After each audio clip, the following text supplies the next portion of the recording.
Hello everyone, তোমরা তো সবাই আমার এই প্রিন্সেস গাউনটা দেখছো। আগে ম্যাটারনিটি শ্যুটের মধ্যে পড়ছিলাম, তো এটা কিভাবে বানাইছি সেটাই আজকে তোমাদেরকে দেখাবো। ছোটোবেলায় সিন্ড্রেলা কার্টুন কে না দেখছে, মুভিটা তো সবাই দেখছি, আমিও দেখছি। এরকম ড্রেস আমার পরার খুব ইচ্ছা ছিল, আর এই কালারটাও আমার এই কালারের আমি কোনো ড্রেসই পরিনি। তো সেই জন্য আমি ভাবলাম এই গাউনটা এই কালার দিয়েই বানাই। প্রথমে ভাবছিলাম পিঙ্ক দিয়ে বানাবো, পরে আবার ইচ্ছা হলো এই কালারটা দিয়ে বানানোর, সিন্ড্রেলা গাউন। তো ওই ছবির মতো সেম টু সেম তো হবে না, তবে চেষ্টা করব ওরকম বানানোর। তো আমি যখন কোনো ড্রেস বানাই, ব্লাউজ বানাই, যাই বানাই, সবার প্রথমে আমি কি করি, পেপারে কাটিং করে নিই, তারপরে মেন ফেব্রিকে কাটিং করি। তো এভাবে কাটিং করার পর সাইজটা আর কি কখনো যাতে ভুল না হয়, তো সেই জন্য আমি ওইভাবে কাটি। না হলে মেন ফেব্রিকে কাটতে গিয়ে কখনো কি করি, আমি ভুল করে হয় ছোটো কেটে ফেলি বা বড়ো কেটে ফেলি, সেই জন্য আমি পেপারেই কাটিং করি। তো এভাবে সব কিছু মাপ দিয়ে পেপারে কাটিং করে তারপরে মেন ফেব্রিকে সব কাটিং করে নেব। আর এই যে 5 ইঞ্চির যে দাগটা, এটা হলো টাক্স, সামনে যেহেতু আমি বাটি দিব না, বাটি দিলে একটু বাটিও দেওয়া যায়, বাটি দিলে ভালো হয়, কিন্তু আমি ভাবলাম যে ব্লাউজে যেরকম টাক্স ব্লাউজগুলো হয় না, সেরকম করে ওয়ান টাক্স ব্লাউজের মতো প্রথমে দুই পাশে টাক্স দিয়ে এভাবে করলাম। আর যে ব্যাক সাইডটা এভাবে এই 1/2 ইঞ্চি করে যে টেকিনের এটি মাপটা, তো এভাবে এটা তো সিঙ্গেল পিস, তো তো এটাকে আবার 2 টুকরা করব। 2 টুকরা করে পিছন দিকে কি করব, লেস লাগাই দিব, যাতে ছোট বড় করা যায়। এখন তো আমি একটু মোটা আছি, পরে হয়তো পাতলা হব, এখন যেহেতু প্রেগনেন্সির সময়, তো সেই জন্য একটু বড় করে বানাইছি যাতে, আর পিছনে ওই ফিতা দিয়ে দিছি যাতে ওই ছোট বড় করা যায়, যাতে পরে চিকন হলেও যাতে এটা অ্যাডজাস্ট করা যায়, সেই জন্য আর কি।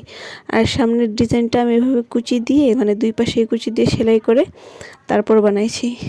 এই যে হার্ট শেপ, সুইট হার্ট নেক বলে এটাকে। সুইট হার্ট নেকের মধ্যে সবাই পিন দিয়ে আটকায় দিয়ে তারপর সেলাই করে দিয়ে তারপরে কাটছি, না তো ওইভাবে অ্যাটাচ করতে অসুবিধা হয়।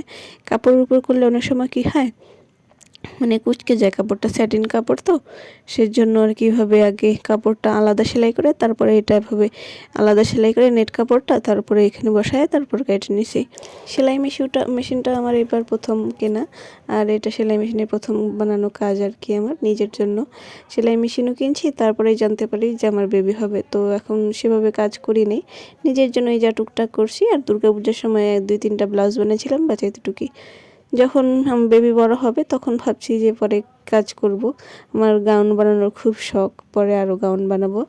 কেউ যদি নিতে চাও তারপরে পরে আমি তোমাদেরকে জানাবো, তারপর তোমরা আমাকে মেসেজ করো। তো এখন আপাতত বন্ধ রাখছি, কারণ ছেলে খুবই ছোটো, এখন ওকে রেখে তো কাজ করা যাবে না, একটু বড় হোক তারপরে কাজ করব। তোমরা অনেকেই বলছিলে বানিয়ে দেওয়ার জন্য, কিন্তু এখন তো জানোই এখন আমার পক্ষে সম্ভব না। তো পরে তোমাদেরকে অবশ্যই চেষ্টা করব বানিয়ে দেওয়ার জন্য। এই যে এটা হলো ফ্রন্ট সাইডটা এভাবে, আর হাতাটা দেবো ঘটি হাতা, সেটা কুচি দিয়ে তারপর অ্যাটাচ করে নেব। তো এই যে পিছনে এই যে ফিতা দেওয়া আছে জিগজ্যাগ, ছোটো বড়ো করার জন্যে। আর এটার মধ্যে আমি কী করছিলাম, অনলাইন থেকে এই অনলাইন থেকে যে এটাকে লেস বলে, লেসটা রেডিমেড আর কি, শুধু বাসায় দিলেই হয়ে যাবে। এটা আমি ফ্লিপকার্ট থেকে আনছিলাম, আর এই পুঁতিগুলো আমার এমনি লোকাল দোকান থেকে কেনা। এই 20 টাকার মতো পুঁতি কিনছিলাম, আর লেসটার দাম নিয়েছিল 150 140 টাকা। তো এগুলো প্রথমে আনার পরে, এটা বানানোর পরে যে সেলাই দিয়ে হাত দিয়ে সেলাই করছি, যাতে সুন্দরভাবে বসে আর কি। যদি সেলাই করতাম হয়তো একটু উঁচু নিচু হয়ে থাকতো, সেজন্য হাত দিয়ে সেলাই করে ভালোভাবে বসায় নিছি পুঁতিগুলা। আর এই যে ঘটি হাতাটা সেলাই করে নিয়ে তারপরে ইলাস্টিকটা অ্যাটাচ করে নিয়েছি, তারপরে গাউনটার মধ্যে লাগাইছি, একটু সাইড দিয়ে লাগাইছি যাতে এরকম পাফ হয়ে ফুলে থাকে। ফোলা ফোলা হলে দেখতে প্রিন্সেস লাগে না, দেখতে খুব সুন্দর লাগে। তো আমার খুব ইচ্ছে ছিল এরকম একটা ড্রেস বানানোর, আমার ইচ্ছেটা আমি পূরণ করছি। এখন তোমরা অনেকেই বলছিলে যে বানায় দেওয়ার জন্য, তো সেটা আমি চেষ্টা করব, পরে আমার ছেলে একটু বড় হোক পরে চেষ্টা করব বানায় দেওয়ার জন্য।